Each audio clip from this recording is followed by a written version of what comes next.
இல்ல, அவங்களே திட்டிக்கிறாங்க. நான் கேட்டேன், ஏன்பா நீங்க இருந்தீங்கல்ல, ஏன் போனேன்னு கேட்டாங்க.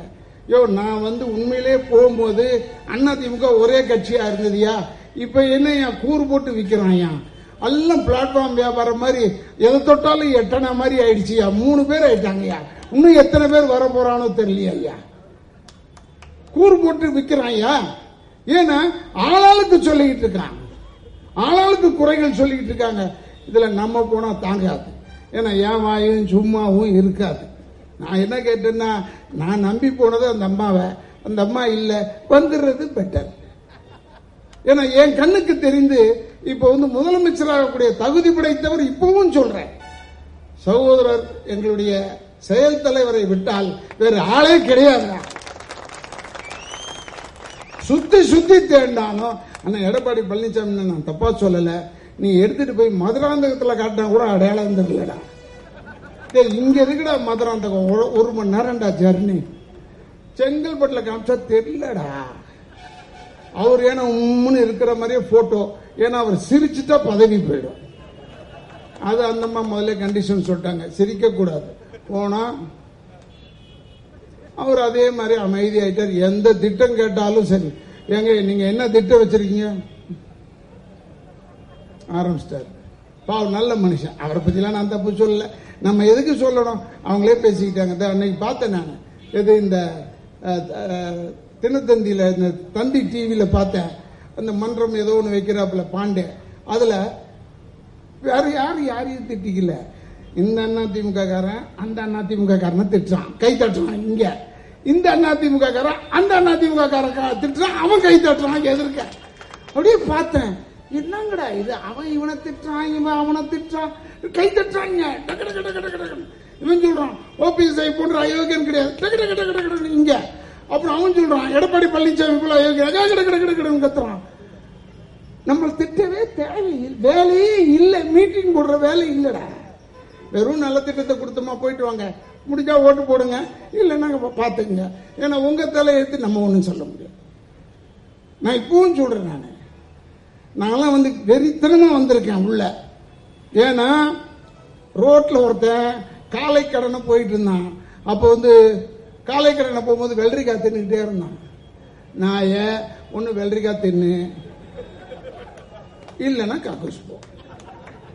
அவன் ஒண்ணு ஓடு, எனக்கு தெரியாத எங்க வெள்ளரிக்காடா, நான் தொட்டு கூட தின்ட்டேன், நீ தின்னு, அது உன் இஷ்டம்டா கண்ணு, நீ தொட்டு தின்னு, தொடாம தின்னுடாத. அதுக்கு சொல்றேன், நான் சொல்லல நீ ஓட்டு போடாத. சுய அறிவு வேணும், 6 அறிவு வேணும். நாடு வளரணுமா வேணாமா? நேற்று மலேசியால இருந்து ஒருத்தன் வந்தான், வந்துட்டு சார் இந்த தமிழ்நாடு வளராதா, இதுக்கு மேல வளர்ந்தா ஆந்திராக்குள்ள போயிடும்டா, இவ்வளவுதான் இருக்கணும் தமிழ்நாடு, இதுக்கு மேல வளர வேணாம். அப்புறம் என்ன சொல்லு, இல்ல சார் நாங்க அங்க மலேசியால வருத்தப்படுறோம். டேய், இங்க இருக்கிறவனை பத்தியே கவலைப்படுறது இல்லை, இங்க இருக்கிறவன் உன்னை பத்தி எவனாவது கவலைப்பட்டானாடா மலேசியால இருக்கிறவன? எதுக்கு சொல்றேன்னா, நீங்க அதிமுக பாருங்க, ஏந்திரிச்சு நின்னா, பழனிசாமி என்ன ஏந்திரிச்சு நின்னா போதும், சின்னம்மா பெரியம்மா ஏதோ ஒண்ணு சொல்றாரு, அதெல்லாம் சொல்லிட்டு போட்டோம். இதை நான் சொன்ன உடனே ஆஹா அவரே சொல்லி விட்டார் சின்னம்மா, நம்மளா அடிச்சிருவாங்க. எதுக்கு நான் சொல்றேன்னா, அவர் ஏதோ ஒண்ணு சொல்றாரு, சொல்லிவிட்டு அடுத்தது நாட்டு வளர்ச்சிக்காக ஏதோ சொல்ல போறாருன்னு பார்த்தா அதை விட்டுட்டாரு. அதை விட்டுட்டு முன்னே இருந்த இந்த ஓபிஎஸ் அவர்கள் இப்படி எல்லாம் செய்தார்கள், அப்படியே இதை சொல்றதுக்கே நேரம் சரியா இருக்கிறாங்க. இந்த கொடாடி சண்டைக்காரி மாதிரி ஆயிட்டீங்களா நீங்க? உண்மையாவே நீங்க சொல்லுங்க, இன்னைக்கு தமிழ்நாட்டில் எல்லாருமே குழம்பி கிடக்கிறாங்க.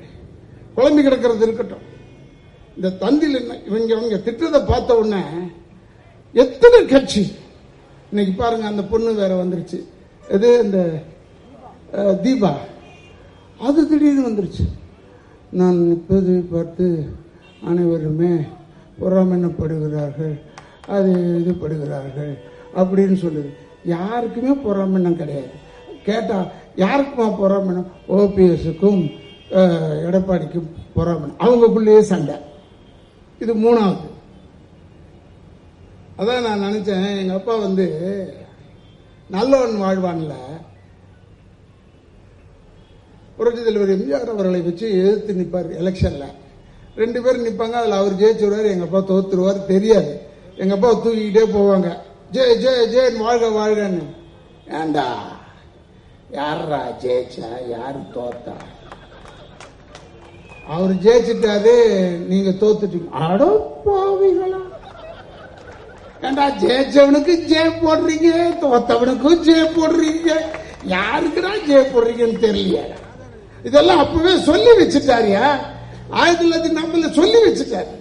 ரத்த கண்ணீர்ல சொல்லுவார். எவ்வளவு கட்சி இப்ப ரத்த கண்ணீர்ல சொல்லுவார் அழகா, ஆளாளுக்கு ஒரு கட்சி, அவனவனுக்கு ஒரு தலைவன், 10,000 பட்னி பட்டாளம் பிளகாட்ஸ்.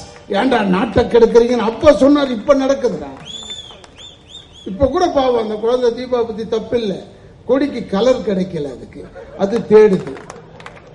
என்ன கலர் வைக்கலாம்? கருப்பு வேணாம், சிகப்பு வேணாம், அப்புறம் நடுவில் வெள்ளை வேணாம், இப்படி குழம்பிட்டு இருக்கிறா. அந்த குழந்தை கொடியை கண்டுபிடிக்கிறதுக்குள்ள தேர்தல் முடிஞ்சிரும் போல இருக்கிறா. குழம்பிட்டு இருக்க ஆர்கே நகர்ல, தெரியுமா? ஆர்கே நகர்ல குழம்புறாண்டா. நீ யாருக்கு ஓட்டு போடுவ? நீ அதிமுக தானே, நான் தான் வந்துட்டேன்ல, என் பின்னாடியே வான்னு சொன்னேன்ல, வரல, இப்ப யாருக்கு ஓட்டு போட என்று அவர் இவர் அவரா இப்படியே போட்டு குழப்பிக்கிட்டு இருக்காங்க இல்லையா? அதாவது கோபால்னு ஒருத்தன் எதிர்ட்டு நிர்மலாவை லவ் பண்ணிட்டான். எதிர்ட்டு நிர்மலா லவ் பண்ணி ஜாலியா பாட்டுக்கிட்டலாம் பாடிக்கிட்டு இருந்தா எல்லாம் முடிஞ்சது. நேராக போய் அவங்க அம்மா கிட்ட போய் சொன்னான், இது அவங்க அப்பங்கிட்ட போய் சொன்னான், அப்பா என்னடா? இல்லப்பா, நான் எதிர் வீட்டு ஒரு பொண்ணை விரும்புறேன். யாரா? இந்த எதிர் வீட்டு நிர்மலாவை. அது போய் விரும்பிட்டியா? ஏன்பா? அவனை இதை சொல்லிடாத அம்மா கிட்ட, அது எனக்கு பிறந்த பொண்ணுடா. இவன் அப்படியே, என்னது உனக்கு பிறந்த பொண்ணு? சரிப்பா. இவன் சோகமாய், காதல்ல தோல்வினா தாடி தானே, அப்படியே தாடி வளர்ந்து அப்படியே சோகமாயிட்டு. அம்மா கறி கேட்டா, ஏண்டா ராஜா சாப்பிட மாட்டேற, ஏண்டா உம்முன்னு உட்கார்ந்துருக்க? ஒன்றும் இல்லைம்மா, ஒரு சின்ன விஷயம். என்ன? நான் ஒரு பொண்ணை விரும்பினம்மா. ஆமா, இந்த எதிர் வீட்டு நெரும்பலா, அழகா இருக்காடாவ, மகாலட்சுமி மாதிரி இருக்காடா, ஒத்து போச்சுன்னா கல்யாணம் பண்ணிக்கலான்ற. நீ வேறம்மா, நான் கல்யாணம் பண்ணிக்க முடியாதான். எவன் சொன்னான்? அப்பா தான் சொன்னார். ஏன்? அது அவருக்கு பிறந்ததான். பரவாயில்ல, கல்யாணம் பண்ணிக்க. ஏன்? இல்லடா, நீ எனக்கு பிறக்கல, நீ உங்க ஒப்பனுக்கு பிறக்கலடா, நீ ஏன் கவலைப்படுற, கல்யாணம் பண்ணிக்க. அவன் குழம்பிட்டான் கோபால். நம்ம யாருக்கு பிறந்தோம், எதுக்கு வளர்ந்தோம், என்னடா இது? குழம்பிட்டான் அவன். யார் நமக்கு அப்பா? இது தங்கச்சின்னு சொல்றான். இந்த மாதிரி இப்ப அதிமுக ஆர்கே நகர்ல குழப்பிட்டு இருக்கான். எல்லாம் யாருக்கு ஓட்டு போடுறது, இதுவும் இப்படி காட்டுது, அதுவும் அப்படி காட்டுது, இதுவும் யாருக்கு போடுறது புரியலடா ராஜா. இந்த குழப்பம்லாம் இல்லாம நிதானமா வந்து சைலண்டா வந்துட்டேன் நான். இப்ப எங்களுக்கு குழப்பம் கிடையாது. ஒரே ஆளு, ஒரே சின்னம், முடிச்சு போச்சு எங்க கதை. அதிமுக சகோதரர்கள் யாராவது இருந்தா, ஏன்னா 3 கூறா இருக்கீங்க, உங்களை தப்பு சொல்லல, ஓரத்தில் நின்று ராதாரவியை திட்டலாம் நினைக்காத. நான் சொல்றதுல உண்மை இருக்கு, நீ கேட்டுக்க. இப்பவே வந்து இந்த வண்டியில ஏறிடு. ஏறினா வசதி, நல்ல டிரைவர் வண்டி ஓட்டிட்டு போய் ஊருக்கு போய் சேர்ப்பாரு. அங்கெல்லாம் ரொம்ப இடிக்குது, ரொம்ப கஷ்டம். நான் விளையாட்டுக்கு சொல்லல, ஆனால் ஓபிஎஸ் பத்தி நான் தப்பு சொல்லவே மாட்டேன். அவர் நல்லவர். அவர் அந்த 70வது நாள்ல அவர் சொல்லி இருந்தாருன்னு வச்சுக்கேன், அம்மாவை உள்ள வைத்து கொலை செய்கிறார்கள் வாங்கன்னா எல்லாரும் ஓடி இருப்போம். இவர் அங்கேயே இருந்துட்டு வந்து சொல்றாரு, என்ன அடிச்சுட்டாங்க. எப்ப அடிச்சாங்க? என்ன யாராவது இப்படி அடிச்சா இப்பவே சொல்லுவேன், ஏய் வேண்டாங்க அடிக்கிற, அப்படி கேட்க மாட்டேன். அவர் அடிச்ச உடனே கேட்காம 3 நாள் கழிச்சு வலிக்குதுரா ஒரு ஆளுக்கு. 3 நாள் கழிச்சு சொல்றாரு, என்ன எல்லாரும் சேர்ந்து அடிச்சுட்டு கையெழுத்து வாங்கினாங்க. அப்பவே சொல்லி தொலைய வேண்டியதானே? இல்ல அப்ப உள்ள வந்து உள்கோட்டு போட்டிருந்தேன், அந்த வலி தெரியல எனக்கு. நல்ல மனுஷன் தான் ஓபிஎஸ் மட்டும். நான் நல்ல பாரு, இப்ப அவருக்கு உண்மையிலே ஒரு பெரிய அதிர்ஷ்டம் என்ன, அவர் டெல்லி அடிக்கடி போய் பாக்குறாரு. இப்ப டெல்லிக்கு போறாரு, ஜனாதிபதியை பாக்குறாரு, அப்படி நைஸா ஒரு காஷ்மீருக்கு ஒரு சுத்திட்டு வந்துடுறாரு. அங்க ஒண்ணுமே செய்ய முடியாது ராஜா. நான் இப்பவும் சொல்றேன், 6 மாசத்துல வந்துரும்னு கூட இங்க யாரோ ஒருத்தர் சொன்னாங்க. திமுக ஆட்சி 6 மாசத்துல வரும். நான் அதெல்லாம் சொல்லவே மாட்டேன். மேக்சிமம் போனீங்கன்னா ஒரு 4 மாசம் 3 மாசம் இல்லைன்னா 4 மாசம் அவ்வளவுதான் தாங்கும். ஏன்னா அங்க பிஜேபி வந்து ஒரு மோடி ஐயா வந்து நல்ல தயார் நிலையில இருக்காரு. எப்படியும் நாசமாக்கி விட்டுட்டு தான் போவார் உங்களை. யாரை வேணாலும் நம்பு. ஐயா மோடி ஐயா நல்ல மனுஷப்பா, அவரு என்ன செய்வார்? அவருக்கு என்ன தமிழ் தெரியுமா? அவர் எல்லாரையும் சொல்றாரு, எல்லாரும் ஹிந்தி கத்துக்கிட்டா நல்லதுன்னு. இப்ப அவருக்கு தெரியாது இந்த ஹிந்தி போராட்டம்லாம் இந்த ஊர்ல நடந்ததுன்னே தெரியாது அவருக்கு. அவர் நல்ல மனுஷன். அவர் என்ன செய்வார்? அவருக்கு ஊர் சுத்தி பார்க்கவே சரியா இருக்கு.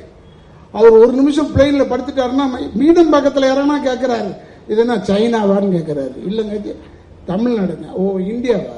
அவருக்கு பிளெயின்ல ஏறினாலே வெளிநாடு போற மனிதன் அவர். ஏன்னா எப்படியாவது இந்த தமிழ்நாடை கசக்க வேண்டும், நசுக்க வேண்டும் என்ற ஒரே நினைப்புல இருப்பவர். அதுக்காக சொல்றேன், என்ன ஒரே எனக்கெல்லாம் வருத்தம் என்னன்னா, இந்த நல்ல நாளை கொண்டாடும் போதில்லை தலைவர் அவர்கள் ஆரோக்கியமாக நடக்கிற லெவல்ல இருந்தாருன்னா, பேசுற லெவல்ல இருந்தாருன்னா நம்ம எல்லாம் ரொம்ப சந்தோஷப்பட்டிருப்போம் இன்னும் அதிகமாக. ஏன்னா வெற்றி வரப்போது உறுதி. அவர் சொன்னார், ஒரு வார்த்தை, சாணக்கியனாச்சு ஒரு வார்த்தை சொல்லி இருக்காரு, இந்த திமுகவை ஆட்சி பொறுப்பில் வைத்து விட்டு தாண்டா எனக்கு மத்த வேலைன்னு சொல்றாரு. அது வரைக்கும் அவர் விடவே மாட்டார். அது எப்படியும் திராவிட முன்னேற்ற கழகம் ஆட்சிக்கு வரும். அது எல்லளவும்